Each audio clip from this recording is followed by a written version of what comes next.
بسم الله الرحمن الرحيم الحمد لله والصلاة والسلام على رسول الله وعلى آله وصحبه وعلاه السلام عليكم ورحمة الله وبركاته ود የተከበራችሁና የተወደዳችሁ ወንድሞችና እህቶች በዚች አጭር ደቂቃ ስለ አሹራ ትንሽ ላስታውሳችሁ ሞክራለሁ።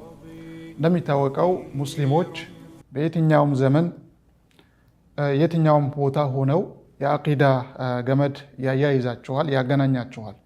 ሙሳ አለይሂ ሰላም ከፍርዓውንና ከወታደሮቹ ከተከታዮቹ ጋር ሆነው ነፃ ሲወጣ ወይም ደግሞ ከዛ መከራና ጭንቅ አላህ Subhanahu Wa Ta'ala ሲገላግለው አላህን ለማመስገን ያን ቀን ጾመ። ይህም አሹራ ቀን ይባላል። እሱም ከሙሐረም አዲሱ የአረብኛ ሂጅሪ አቆጣጠር እንደገባ 10ኛው ቀን ላይ የሚገኘው ቀን ነው። ይህም የውም አሹራ ተብሎ ይታወቃል። ነቢዩም አለይሂ ሰላቱ ወሰላም ይህን ጉዳይ ዝም አላሉም። ለራሳቸውም ጾመው እንዲሁም እንድንጾመውም አዘዙበት።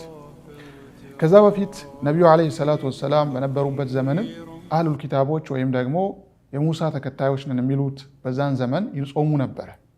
ከዛም በኋላ ጃሂልያዎች ውስጥ ጃሂልያ ጊዜም ቁረይሾች ወይም አረቦችም ይጾሙት ነበር ይህንን ቀን ማለት ነው። ነቢዩ አለይሂ ሰላቱ ወሰላም ከመካ ወደ መዲና ከተሰደዱ በኋላ አይሁዳዎች ነበሩና በዛን ጊዜ ይጾሙ ነበር። ከዛም ነቢዩ አለይሂ ሰላቱ ወሰላም ይህ የምትጾሙት ቀን ምንድን ነው ብሎ ጠየቋቸው። ከዛም ይሄ አላህ Subhanahu Wa Ta'ala ሙሳንና ተከታዮቹን ከፍርዓውንና ከወታደሮቹ ነፃ ያወጣበት ቀን ነው። ሙሳ በዚህን ቀን አላህን ለማመስገን ብለው ጾመ፣ እኛም እንጾማለን አሉ። ከዛም ነቢዩ አለይሂ ሰላቱ ወሰላም نحن أحق وأولى بموسى منكم አሉ። እኛ ሙስሊሞች أحق وأولى ተገቢዎች ነን፣ እንዲሁም ደግሞ ለሱም ቅርብ ነን፣ ለሙሳም አለይሂ ሰላም ቅርብ ነን ከናንተ እኛ ተገቢ ለዚህ ነገር ተገቢዎች ነን ብለው አሉ ነብዩ አለይሂ ሰላቱ ወሰላም። ይሄም ምንድነው? እኛ ሁሉንም መልእክተኞች ከአላህ Subhanahu Wa Ta'ala መላካቸውን እንቀበላለን። እንዲሁም ደግሞ አንቢያዎች ወንድማማቾች ናቸው። አላህም Subhanahu Wa Ta'ala ይህንን በተመለከተ ይነግረናል። አንደኛውም ከአርካኑል ኢማን አንዱ የሆነው በመልእክተኞች ማመንም ስለሆነ آمن الرسول بما أنزل إليه من ربه والمؤمنون كل آمن بالله وملائكته وكتبه ورسله لا نفرق بين أحد من رسله እንግዲህ አንቢያዎች ከአላህ Subhanahu Wa Ta'ala መላካቸውን በዚህ መልኩ እናምናለን ማለት ነው። ከዛም ነብዩ አለይሂ ሰላቱ ወሰላም በዛኑ ዘመን አካባቢ ራሳቸው ጾመው ሰሃባዎቹንም አዘዙበት።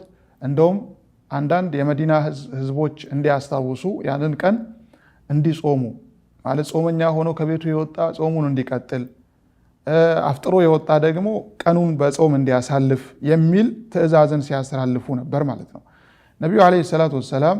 ከዛ በኋላ ረመዳን ግዴታ ሆኖ ሲመጣ የፈለገ ሰው ይጾማል። ያንን የአሹራን ቀን የፈለገ ሰው ይተው ነበር። ነገር ግን ነብዩ አለይሂ ሰላቱ ወሰላም እንዲህ ቢሆንም እንድንጾመው ማነሳሳቱን አላቆሙም። ምን አሉ ነብዩ አለይሂ ሰላቱ ወሰላም?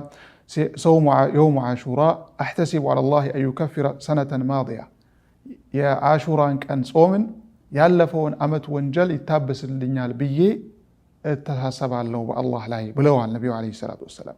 ይሄ እንግዲህ በአንድ ቀን ጾም የምናገኘውን ትሩፋት የሚያሳይ ጉዳይ ነው። ከዛም ነብዩ አለይሂ ሰላቱ ወሰላም ሰሃባዎቹ መጥተው ይሄ ቀን እኮ ይሁዳዎች የሚጾሙት ነው፣ ሌሎች እምነት ተከታዮች የሚጾሙት ቀን ነው ሲባል ምን አሉ ነብዩ አለይሂ ሰላቱ ወሰላም? ለኢን እሽቱ ኢላ ቃቢልን ለቀጣይ አመት የምደርስ ከሆነ ለአሱመነት ታሴ ዘጠነኛውን እጾማለሁ አሉ። ዘጠነኛና 10ኛውን ቀን አንድ ላይ እጾማለሁ ማለታቸው ነው። ከዛ በኋላ ነብዩ አለይሂ ሰላቱ ወሰላም አልደረሱም፣ በዛ ወደ አኺራ ሄዱ። ስለዚህ በሌላ ሐዲስም ምንድን ያሉት? ሱሙ የውመን ቀብላ አው የውመን ባዕዳ፣ አንድ ቀን ከፊቱ ጾሙ ወይም ከኋላው ጾሙ። 10ኛውን ቀን ብቻ ሳይሆን 9ኛና 11ኛንም ጨምራችሁ ጾሙ። ኻሊፉል የሁድ አይሁዳውያንን ተቃራኒ ሆኑ የሚል ነገሮችን አስቀመጡ። በዚህ ጋር ተያይዞ የአሹራ ቀን ጾምን በተመለከተ ዑለማዎች 3 አይነት አጻጻምን ያስቀምጣሉ። አንደኛው 10ኛውን ቀን ብቻ ነው። ሁለተኛው ደግሞ 9ና 10 ነው። ሶስተኛው ደግሞ 9ን 10ን 11ን ነው።